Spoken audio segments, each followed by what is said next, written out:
Veja, temos esse grande abismo que está se formando entre a economia do papel e a economia do salário.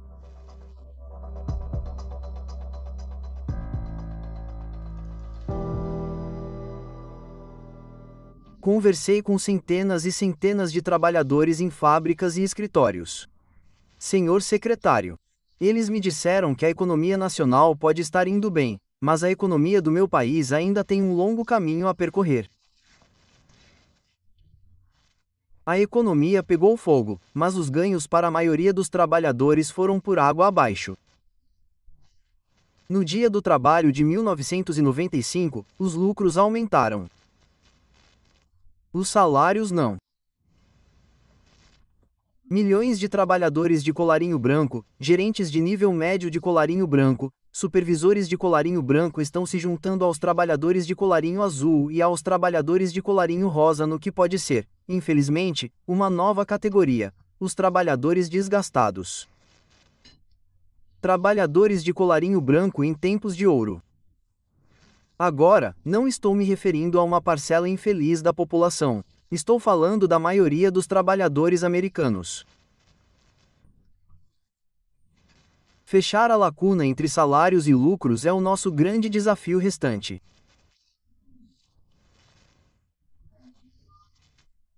O declínio constante do salário médio neste país e o fosso crescente entre as pessoas no topo e o resto de nós ameaçam a estabilidade e a prosperidade desta nação.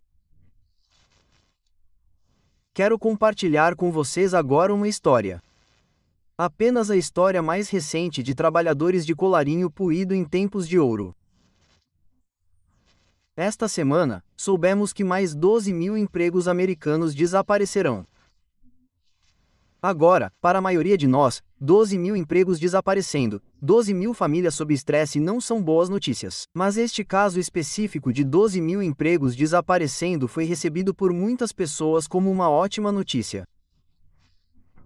Na verdade, houve quase comemoração quando dois bancos gigantes, Chemical e Chase Manhattan, decidiram se fundir esta semana. O pessoal de luvas brancas de Wall Street cumprimentou a mão invisível do mercado.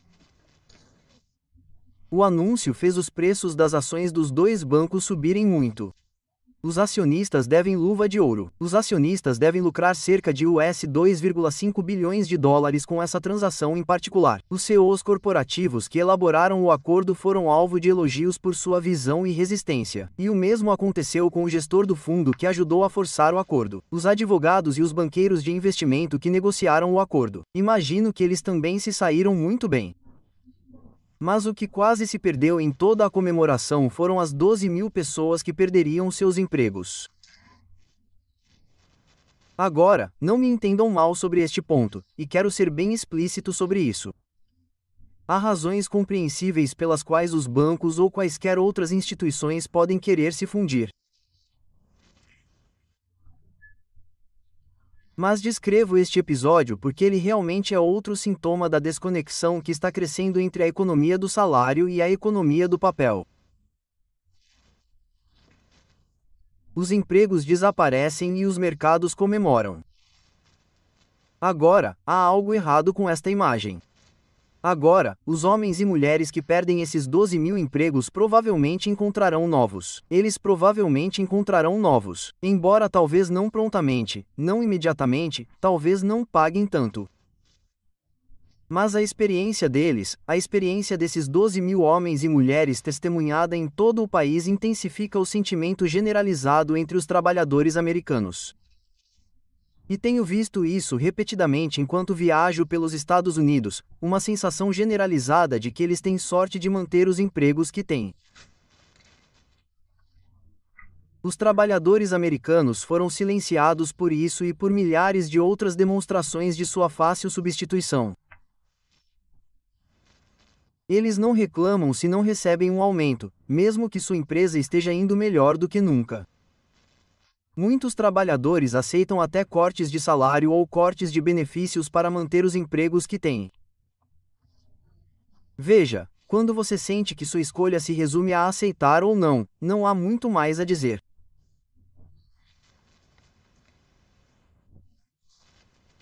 Então, que este fim de semana marque uma celebração desta maioria silenciosa de trabalhadores americanos. E não nos esqueçamos de que na próxima terça-feira, quando o feriado do Dia do Trabalho terminar, dezenas de milhões desses americanos acordarão de madrugada, vestirão seus filhos, farão o café da manhã, dirigirão até a creche ou a escola e terão um longo dia de trabalho. Esses são os verdadeiros heróis da economia americana. Esses são os americanos que precisam do vento nas costas se quiserem atravessar o abismo da prosperidade.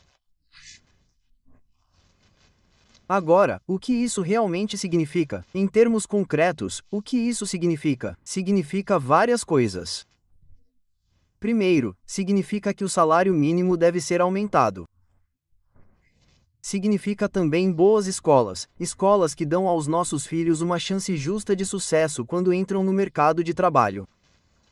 Significa empréstimos diretos para a faculdade com juros baixos para qualquer aluno que busca ensino superior e uma redução de impostos para a família para pagar a mensalidade da faculdade, que é o investimento mais importante que qualquer família pode fazer.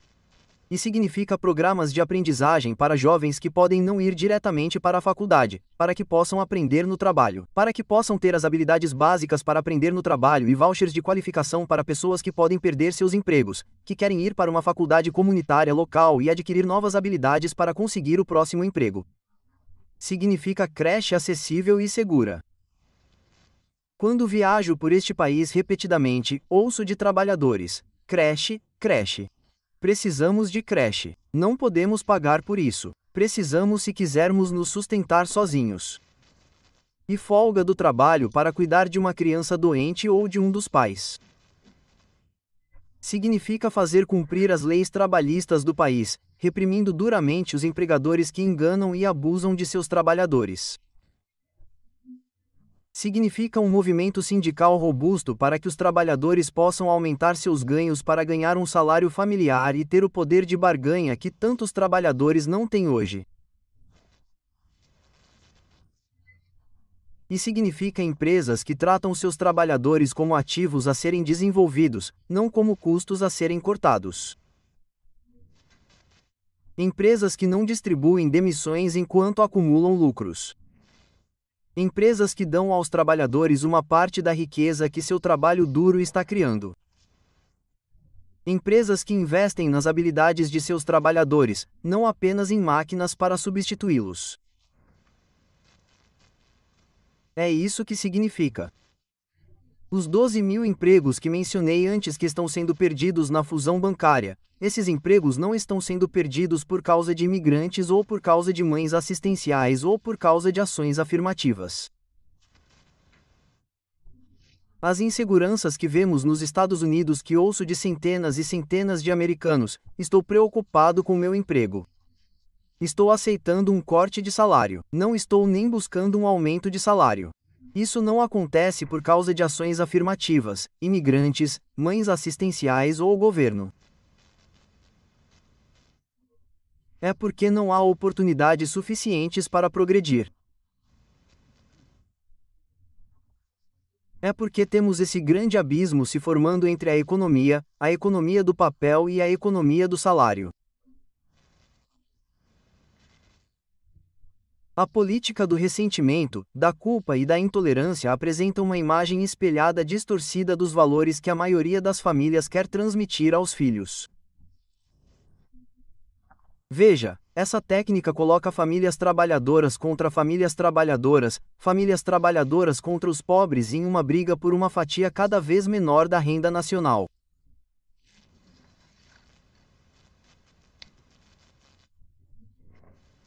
O verdadeiro teste de uma sociedade é sua capacidade de enfrentar seus problemas mais centrais.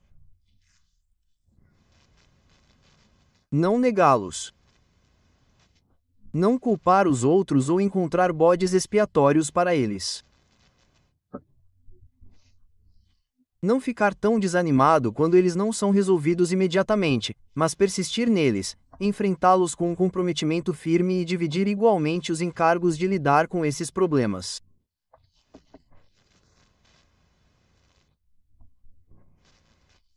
E esse é o teste que enfrentamos como sociedade hoje em dia, com relação à queda de renda, com relação ao abismo crescente entre os ricos e os demais.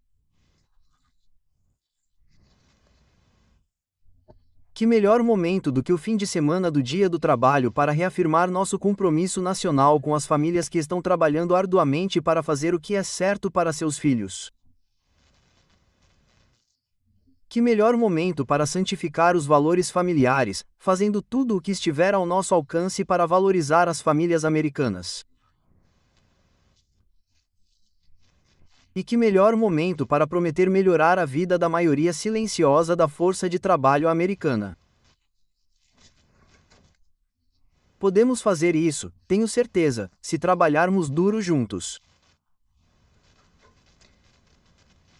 Obrigado. E quero dizer, instruir e pedir que neste fim de semana do Dia do Trabalho, o secretário do Trabalho dos Estados Unidos diz: tenham um fim de semana seguro, tranquilo e agradável. Obrigado a todos.